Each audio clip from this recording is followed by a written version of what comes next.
شروع کرتا ہوں اللہ تعالیٰ کے نام سے جو بڑا مہربان نہایت رحم والا ہے۔ حضرت عبداللہ ابن عباس رضی اللہ تعالیٰ عنہ سے روایت ہے کہ ایک دن میں رسول اللہ صلی اللہ علیہ وآلہ وسلم کے ساتھ ایک ہی سواری پر آپ کے پیچھے سوار تھا کہ آپ نے مجھے مخاطب کرتے ہوئے ارشاد فرمایا، اے لڑکے تو اللہ تعالیٰ کا خیال رکھ، یعنی اس کے احکام کی تعمیل اور اس کے حقوق کی ادائیگی سے غافل نہ ہو۔ اللہ تعالیٰ تیرا خیال فرمائے گا اور دنیا و آخرت کی آفات و بلیات سے تیری حفاظت کرے گا۔ تو اللہ کو یاد رکھ جیسا کہ یاد رکھنا چاہیے، اس کو تو اپنے سامنے پائے گا، اور جب تو کسی چیز کو مانگنا چاہے تو بس اللہ سے مانگ، اور جب کسی ضرورت اور مہم میں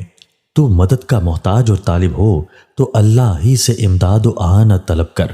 اور اس بات کو دل میں بٹھا لے کہ اگر ساری انسانی برادری بھی باہم متفق ہو کر اور جڑ کر چاہے کہ تجھ کو کسی چیز سے نفع پہنچائے تو صرف اسی چیز سے تجھ کو نفع پہنچا سکے گی جو اللہ تعالیٰ نے تیرے لیے مقدر کر دی ہے،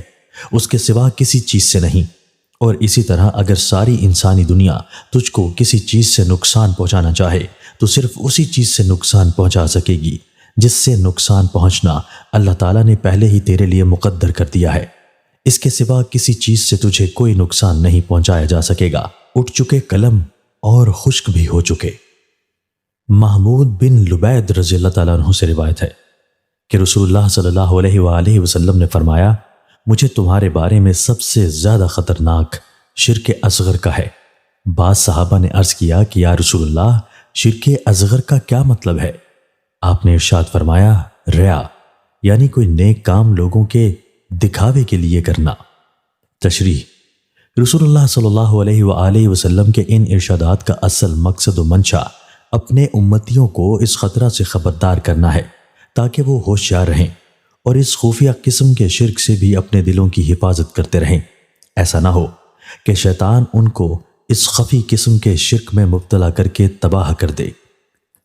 حضرت ابو سعید خدری رضی اللہ تعالیٰ عنہ سے روایت ہے کہ ایک دن رسول اللہ صلی اللہ علیہ وآلہ وسلم اپنے حجرہ مبارک سے نکل کر ہمارے پاس تشریف لائے۔ اس وقت ہم لوگ آپس میں مسیح دجال کا کچھ تذکرہ کر رہے تھے، تو آپ نے ہم سے فرمایا، کیا میں تم کو وہ چیز بتاؤں جو میرے نزدیک تمہارے لیے دجال سے بھی زیادہ خطرناک ہے؟ ہم نے عرض کیا، حضور ضرور بتلائیں، وہ کیا چیز ہے؟ آپ نے فرمایا، وہ شرک خفی ہے، جس کی ایک مثال یہ ہے کہ آدمی نماز پڑھنے کے لیے کھڑا ہو، پھر اپنی نماز کو اس لیے لمبا کر دے کہ کوئی آدمی اس کو نماز پڑھتا دیکھ رہا ہے۔ تشریح: رسول اللہ صلی اللہ علیہ وآلہ وسلم کے اس ارشاد کا مطلب غالباً یہ تھا کہ دجال جس کھلے شرک و کفر کی دعوت دے گا اور جس کے لیے وہ لوگوں کو مجبور کرے گا، مجھے اس کا زیادہ خطرہ نہیں ہے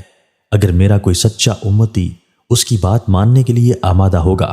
لیکن مجھے اس کا خطرہ ضرور ہے کہ شیطان تم کو کسی ایسے شرک میں مبتلا کر دے جو بالکل کھلا ہوا شرک نہ ہو بلکہ خفی قسم کا شرک ہو، جس کی مثال آپ نے یہ دی کہ نماز اس لیے لمبی اور بہتر پڑھی جائے کہ دیکھنے والے معتقد ہو جائیں۔ سنن ابن ماجہ ہی کی ایک دوسری حدیث میں ہے کہ رسول اللہ صلی اللہ علیہ وآلہ وسلم نے ایک دفعہ اپنی امت کے شرک میں مبتلا ہونے کا خطرہ ظاہر فرمایا، تو بعض صحابہ نے عرض کیا کہ یا رسول اللہ، کیا ایسا ہوگا کہ آپ کے بعد آپ کی امت شرک میں مبتلا ہو جائے؟ آپ نے فرمایا، یہ تو اطمینان ہے کہ میرے امتی چاند سورج کو اور پتھروں اور بتوں کو نہیں پوجیں گے، لیکن یہ ہو سکتا ہے